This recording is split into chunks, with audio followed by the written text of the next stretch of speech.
Hello everyone, I hope you're doing well. Last week we sculpted our character in Blender. Now this week we're going to take that sculpt back into Maya and we're going to begin retopologizing our character. Now what is retopology? Retopologizing is basically when we take our high poly sculpt and we draw a new topology on top of it to make an entirely new mesh based on the original. The benefit to this is that we will get cleaner geometry. Our model will be more resource efficient. We'll have more control over the geometry. And all these are things we want out of our models in general, but these are especially important for a model that we are going to rig and that's going to move. So to start, I'm going to import my sculpt from Blender. I have already exported it as an FBX, as I explained in the last video. So I'm going to go to File, Import, and I'm going to import my FBX. And here is my model. It is not as clean as I would like it to be, but that's okay because the whole point of this next exercise is to clean this up. As you can see, this mesh is incredibly high poly. In fact, if we go up to display, heads up display, poly count, we can actually see exactly how many polygons we have on our object. And currently is sitting at just under 1 million faces. And that is incredibly inefficient. We want a fraction of that. So to start sculpting, I'm going to first isolate just the head. To do that, I can click this button up here to isolate my selection. Next, with my selection, I'm going to go up here to my snapping options. And from here, I'm going to click the last magnet button, which is make the selected object alive.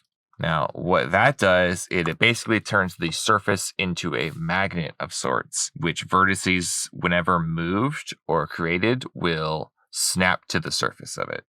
It's also important to note that while my head is, quote, live, it cannot be selected again until I make it unlive by hitting the same button again. Next, I'm going to go over to the right of the snapping options. I'm going to turn on my symmetry on my world X. And then finally, I'm going to go to the modeling toolkit and I'm going to select the quad draw tool. Now, the quad draw tool will let us tap points on our live surface, like so, and it will let us place vertices. So simply clicking will add a vertice to the surface. And then if you hold shift, you will get a preview of a polygon that we can place on the surface. And if you click, it will add that polygon.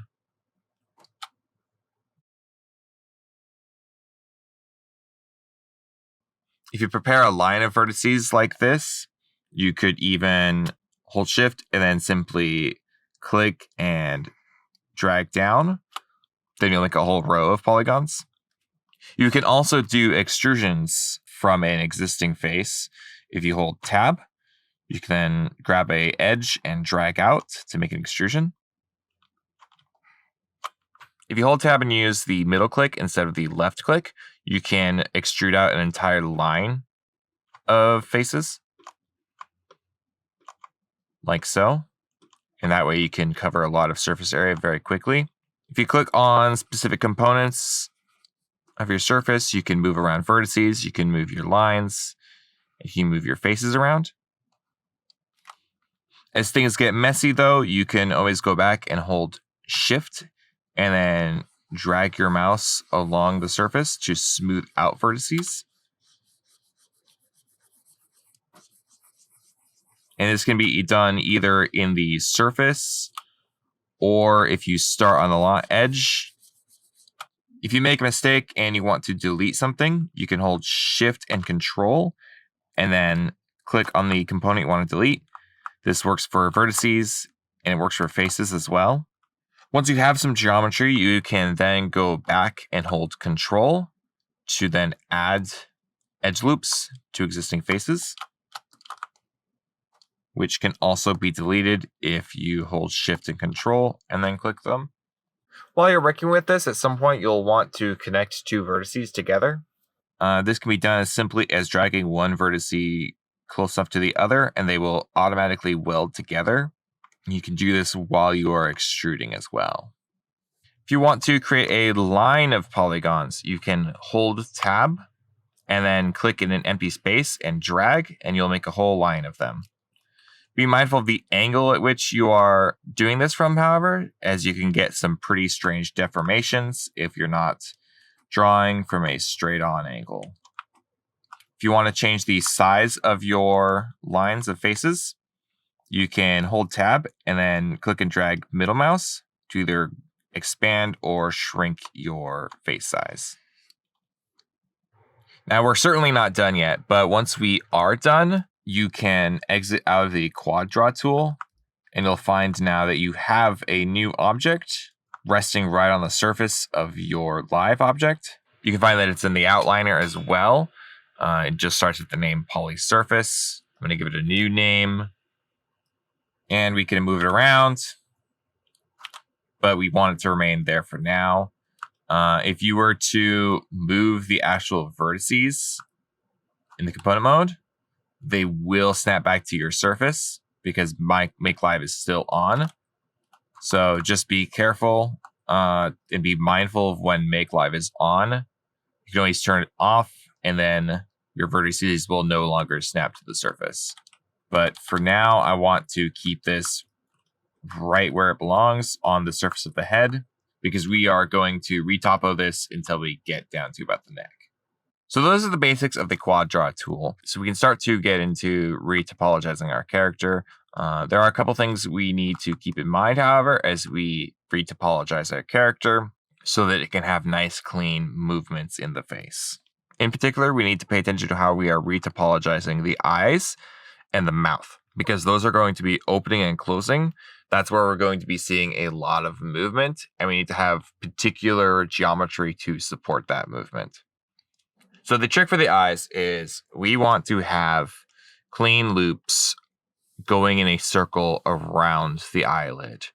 This is so that we can have the eyelids close and the edges will cleanly wrap around the eye when the eyelid is closed. We also want to have a lot of geometry around the eyelids, especially, and we want it to be very dense so that when the eyelids close, the geometry can stretch out and there is still enough skin to make the surface appear smooth. So to start out, I'm going to hold tab and I'm going to click and drag around the whole eyelid.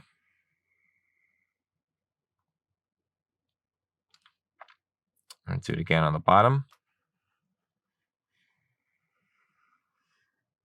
And this is just to give me a starting point. I know I'm going to need to clean this up a lot. Some of my vertices even went inside of the eyelid. That's okay. I can just drag them out like so. I'm just going to pull these up to the edge. And smooth them out as much as I can. So I'm just slide these along down the way.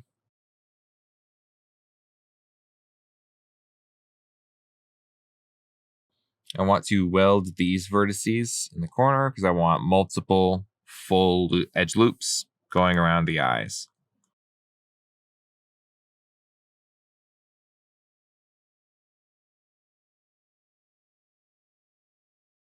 Next, I'm going to count how many edges I have on the top and bottom. So 1, 2, 3, 4, 5, 6, 7, 8, 9, 10, 11, 12, 13, 14, 15, 16.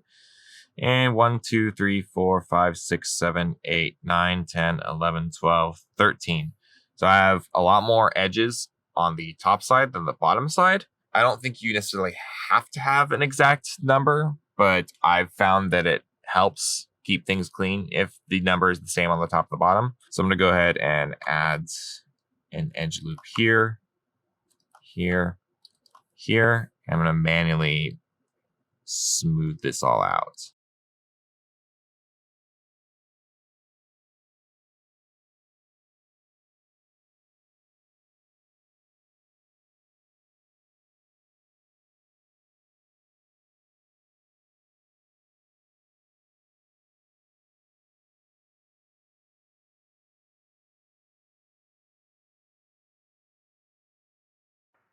So I'm going through, I am stretching this out a lot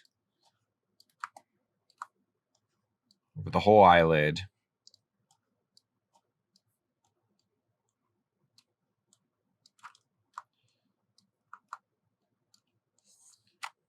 Just trying to get things as smooth as possible.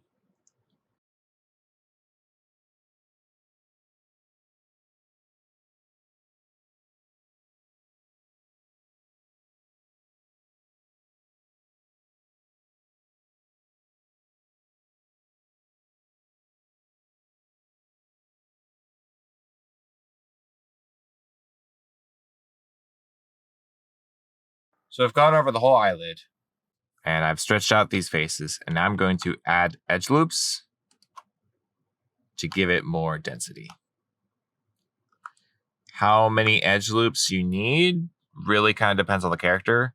If you have a character with huge eyes, you may need to add very dense edge loops like this.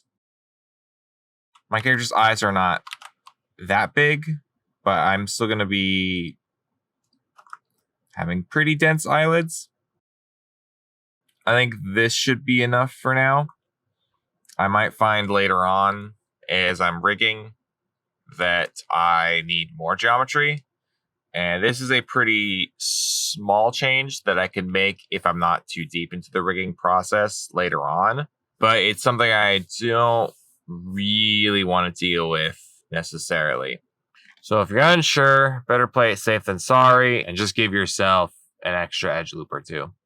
So now I've got this eyelid. I'd like to further extend it out to the rest of the model.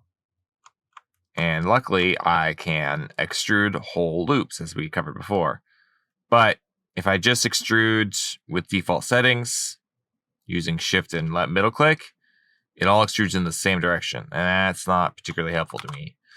While going over to our modeling toolkit, I can change my extend method to loop or border. So switching my extend method to border, I'm going to then come back, hold Shift, and I'm going to left click, drag out. And that will extend my faces. And then go back, smooth out. I'm going to line these up with the brow.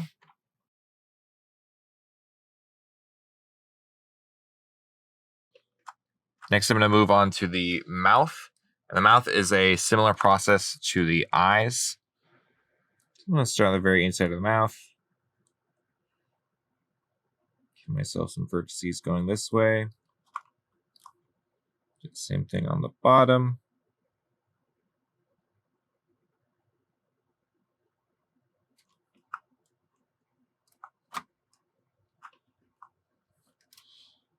And I'm going to go in and manually adjust these. Get rid of those because I don't like those ones.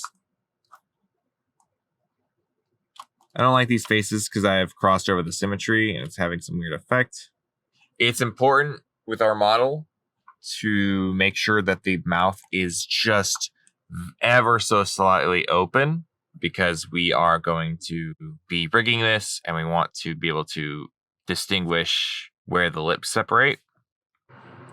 When you're working on the middle seam of your model, you may struggle with getting the vertices to weld properly on the exact middle of your mesh. So what I find that helps is to make 2 polygons and then try to bring them together so that they weld right in the middle.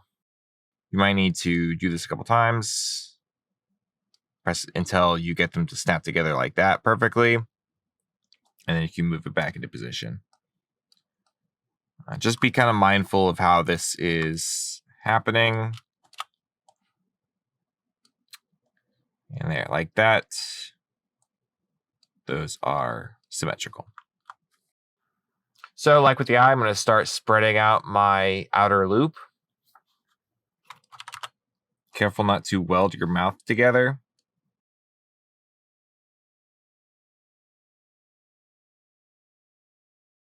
You'll find that the corners of the ellipse are an especially big problem area oftentimes. So just pay extra close attention. Make sure there's enough geometry in there, because they'll already be a pain enough as it is when you are rigging this. So you don't want any geometry problems on top of that. Add more edges here and there.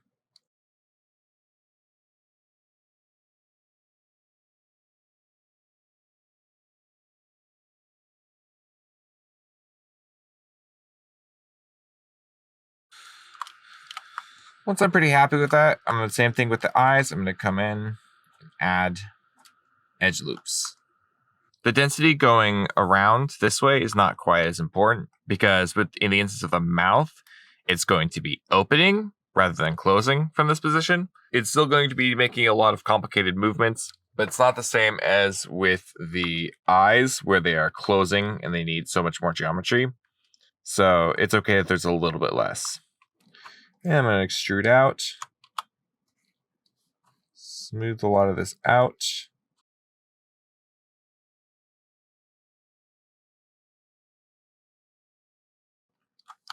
And again, I'm going to come in and add more loops.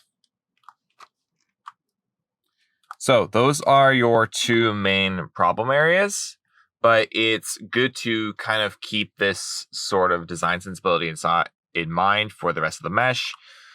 You want to have mostly clean loops going around.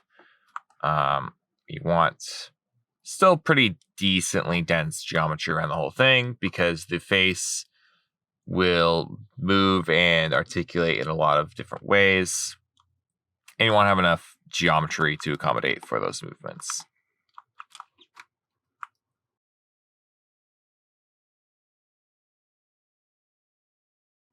So I'm going to go ahead and move on to my nose.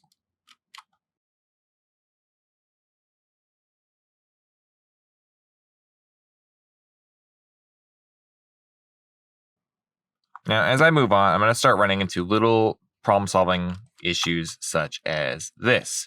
My nose is going one way, and my eyes are going around another way, and I want to maintain quads pretty much throughout the whole thing. It's especially important to have quads in the face, and if you can, you really don't want to have any triangles in the face at all, if you can help it. But how do I get this to branch off cleanly? Well, generally what I would do is I would put in a quad that looks like this, and then you can make quads that sort of follow this branch. But then that will cause an inevitable stretching again.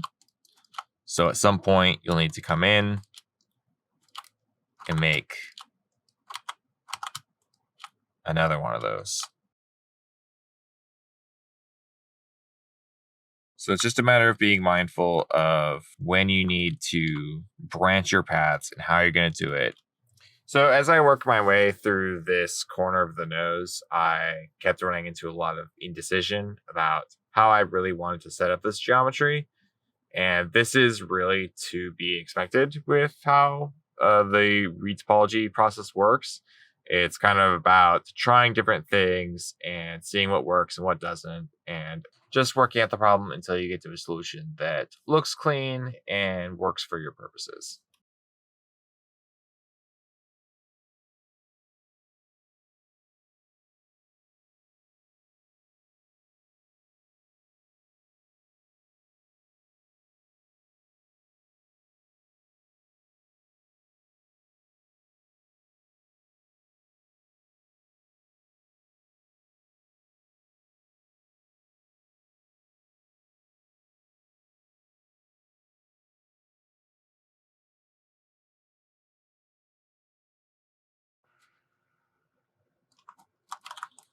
So now that I've got my nostril encircled, I'm going to go ahead and use my border extrude and extrude inward like this.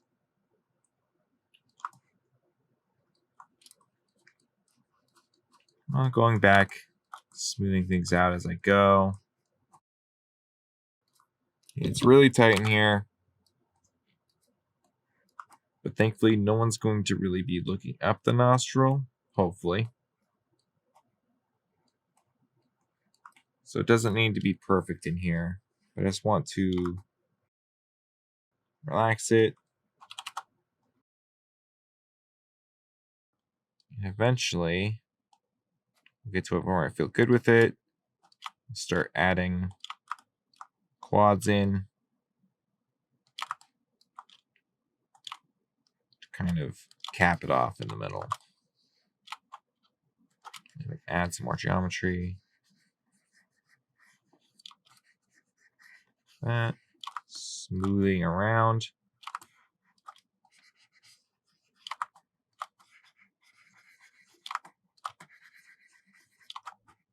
And there, I've had my nostril.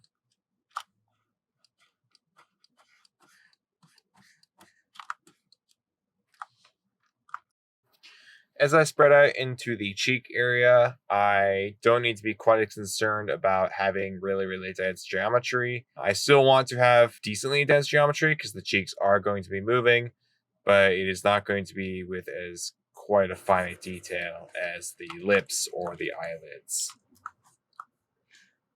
For the jaw, you want to make sure you have a nice clean loop going all the way up to the earlobe along your jawbone.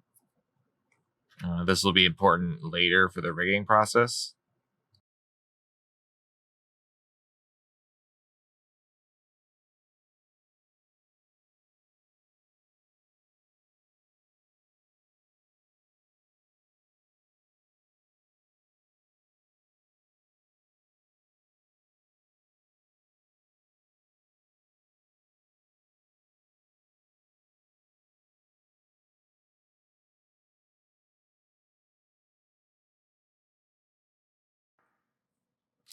It might not seem like it, but you do want your forehead and brow to have a lot of geometry because those eyebrows are going to be moving up and down a lot. And so you want to have a lot of room for that to move around as well. It's not as much as the eyelids, but it's still something to keep in mind.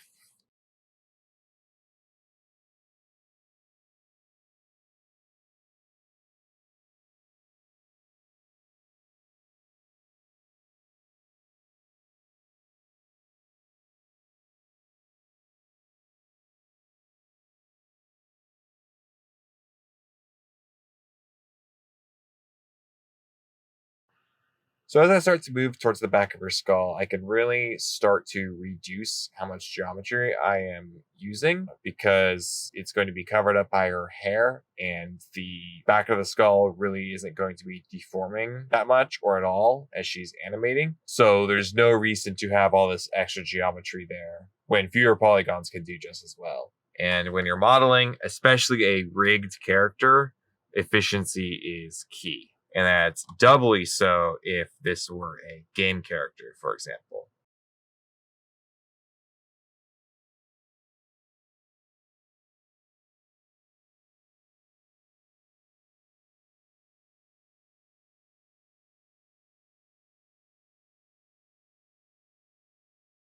Be careful when you're working behind the ears. It can get a little tricky and it can be easy to place a vertice either on the ear or on the skull when you didn't mean to.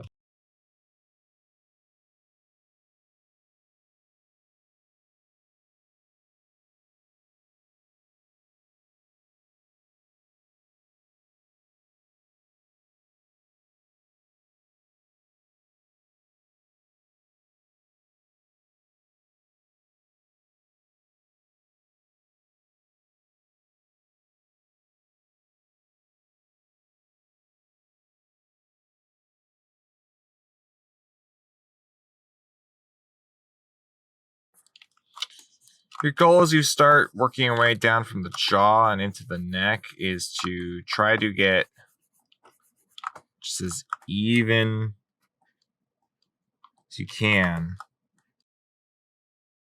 and get a nice clean loop.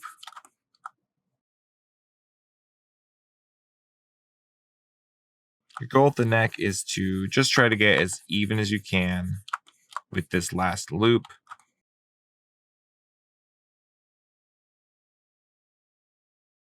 just to kind of flatten things out a little bit as you go around.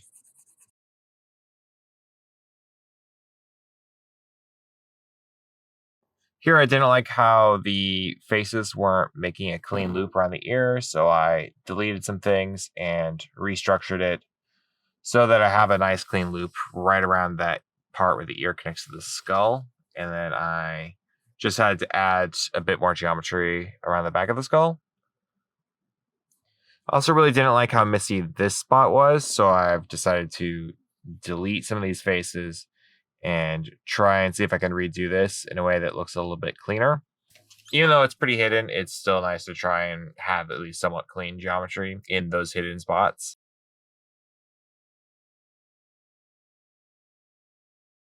One thing you want to be careful about though is how you are deleting edge loops, because sometimes you may delete an edge loop that stretches all the way into your face and you'll ruin some of the hard work you did earlier.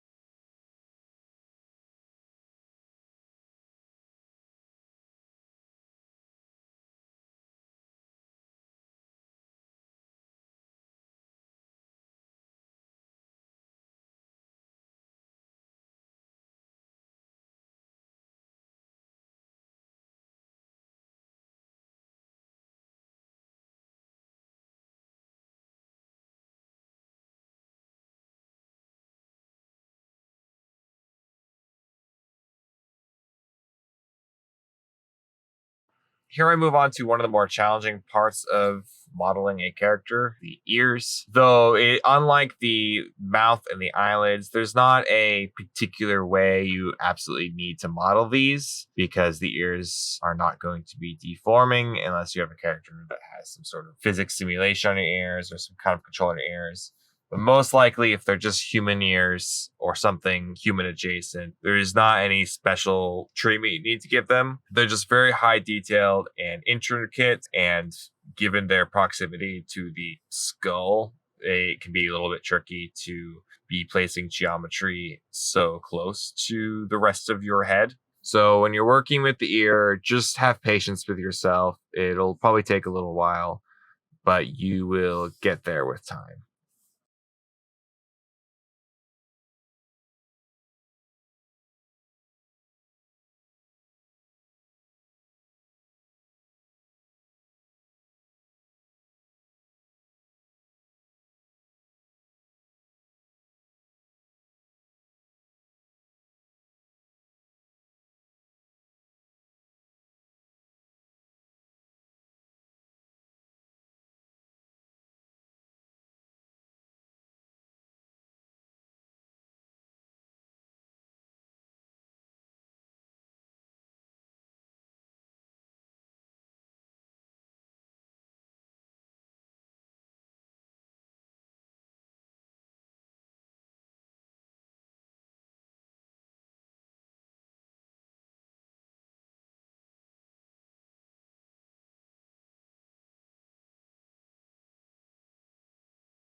So this is looking pretty good, but there are a few problems. We do still need to fill in the eyes and the mouth on the inside. And also, there are some symmetry issues. As I was working on the right side, some things did not translate over to the left side. This is likely because the sculpt is not 100% symmetrical. So I'm gonna need to flip this side over to that side to bring back that symmetry. This shouldn't be too much of an issue though. So I'm going to turn off my quad draw. I'm going to exit my vertex mode and go into object mode. I'm going to go up to my make live and I'm going to turn that off. And now I have just the cleaned up head selected. I'm going to turn off and on the isolate selection so I get just the clean head. So now I'm going to go to my front orthographic view by going to panels, orthographic, front. Next thing I'm going to do is I'm going to go over here and rotate my head by 180 degrees so it's facing front. And then I'm going to delete my history and freeze my transformations. After that, I'm going to go back to my faces mode. Draw on the X-ray. And then I'm going to make sure my symmetry is off. And I come back here and I'm going to select all of my faces on the right side. And hit delete. All right. Going back to my perspective view. Now I just have the left side. And going back to object mode, I'm going to hit mirror. Make that a positive direction mirror. And going through and I see some vertices are getting welded that I don't want to be welded. So I'm going to reduce my merge threshold.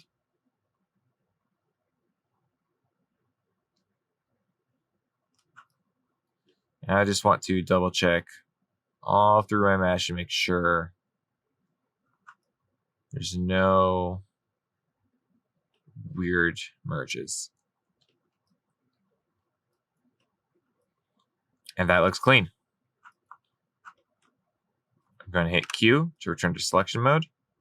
Select it again, and I'm going to delete my history again. Next up, I'm going to go through and smooth out all the normals of my faces.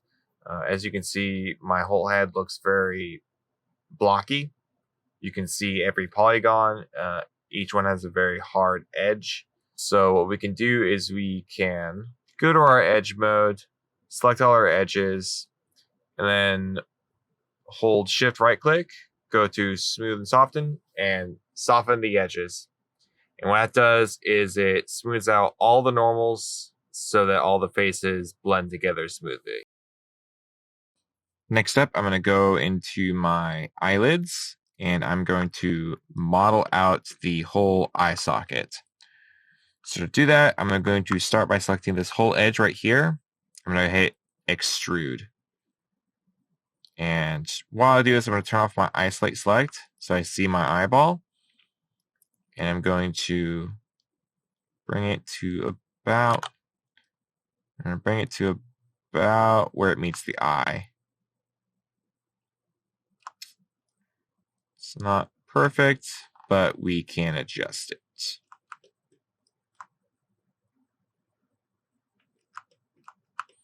I'm then going to go into here,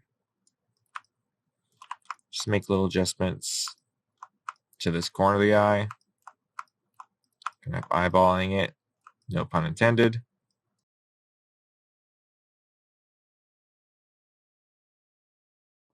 If you find that our eyeball is too big or too small, we can always go back and adjust the size of the eyeball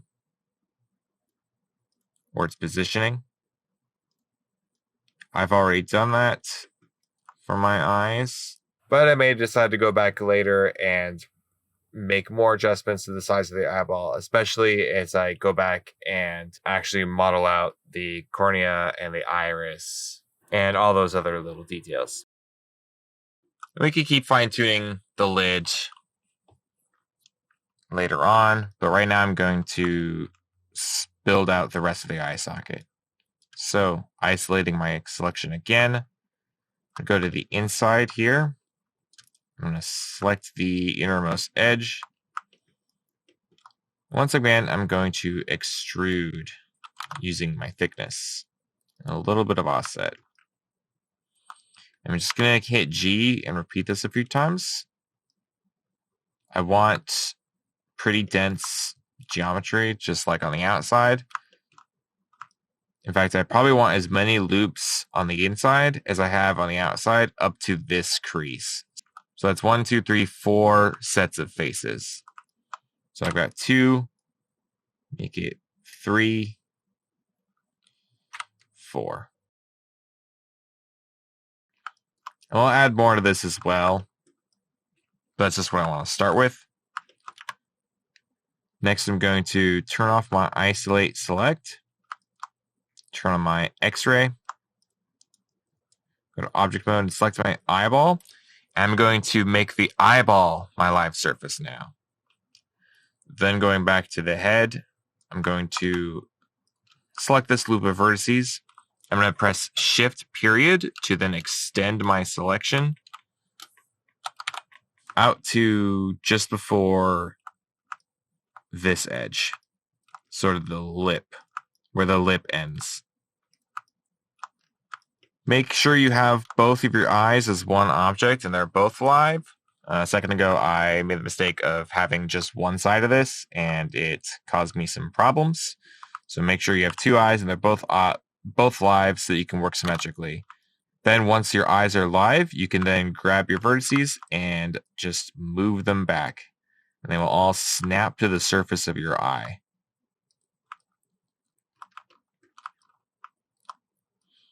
I'll push them back even further.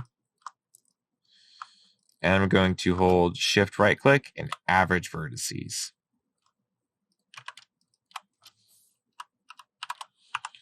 All right, then I'll slide them one more time, just snap them up again. And there we go. There is the beginning of our eye socket. I'm then going to turn my make live off. I'm going to just isolate the head again. So with all these edges selected, I'm going to hit extrude one more time. And I'm going to bring it inwards. Flipping my camera around, I can go to the scale. Whoop. Make sure you just have the edges selected. I'm going to scale these like so. I'm going to hold Shift, right click, and fill hole. And then from here, I'm going to use my multi-cut. And I'm going to divide this up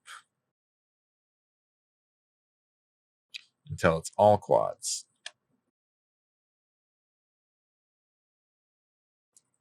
All right, then I'm going to select all these vertices. Expand my selection by 1 with Shift period. And I'm just going to Shift right click, average vertices. Press G to repeat it a couple times. I'll push them back, do it again. Just kind of doing simple operations to round out that hole again. But it doesn't need to be perfect because ideally no one will see this. And there we go. Finally, I'm going to select all those edges again. I'm going to soften edge. And now we've got a lovely eye socket.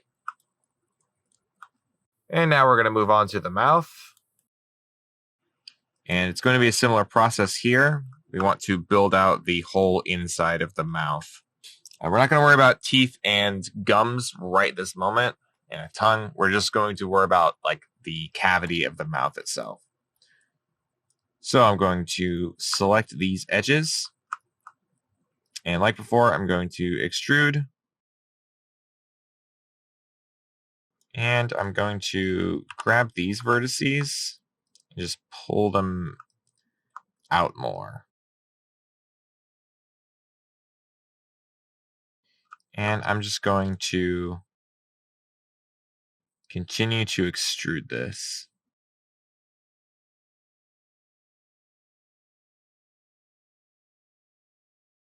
You may end up with situations where your edges start to pinch in on themselves. So you'll just kind of need to be aware of that as you're extruding. It might be a good idea to grab these, pull them out, bring those down, and just kind of manually fix the problem before it gets out of hand.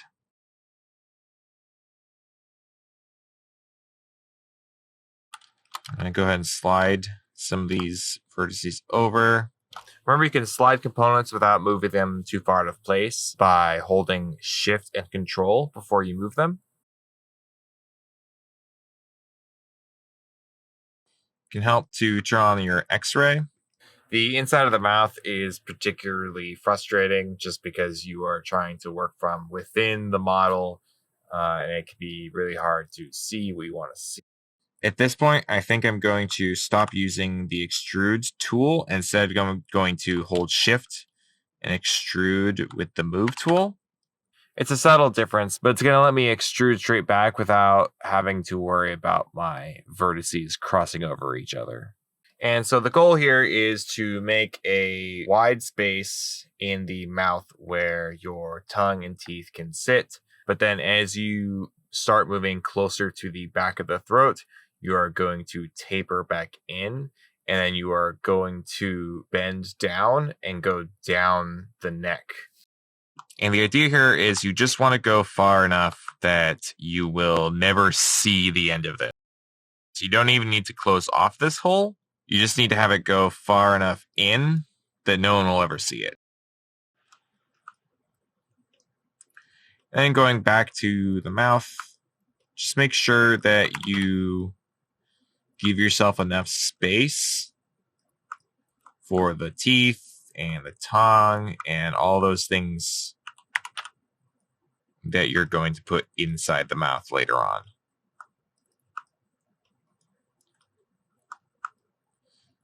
This part can be a bit tricky because you're looking through the model a lot and going in and out of the model, so just take your time with it.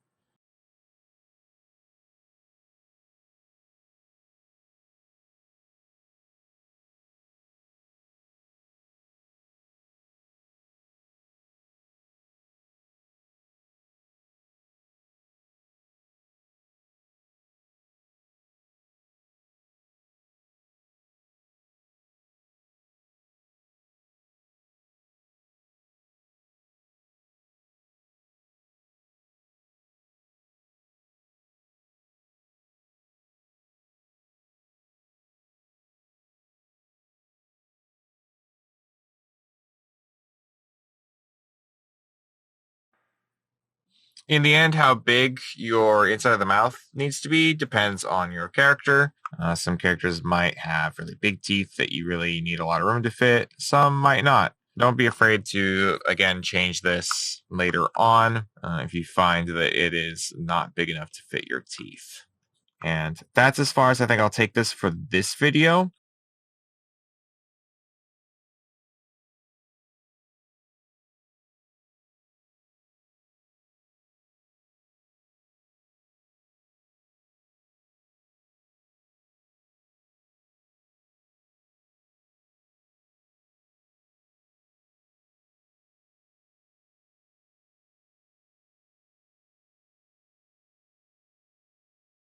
So I think that's about as far as I'm going to take it for this video.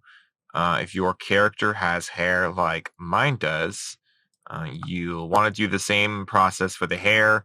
It's not that much different from doing the head. It's all the same tools, just going through and making decisions about how to have your geometry be clean. Just be sure to keep your hair as a separate object from your head. So good luck on your retopology, and I hope you have a good day.